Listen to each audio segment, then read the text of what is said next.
Luar biasa, hebat tawa. Menyambung tali dari satu rol ke rol yang lain sudah dilakukan sekitar 2 jam. Artinya panjang tali keseluruhan 1540 meter sudah bisa digunakan untuk memecahkan rekor muri tarik tambang dengan jumlah peserta terbanyak 2.500 melawan 2.500 dan dengan panjang tali terpanjang sepanjang 1.540. Luar biasa.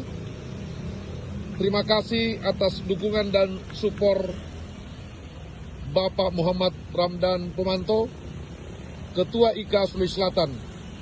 Orang yang begitu peduli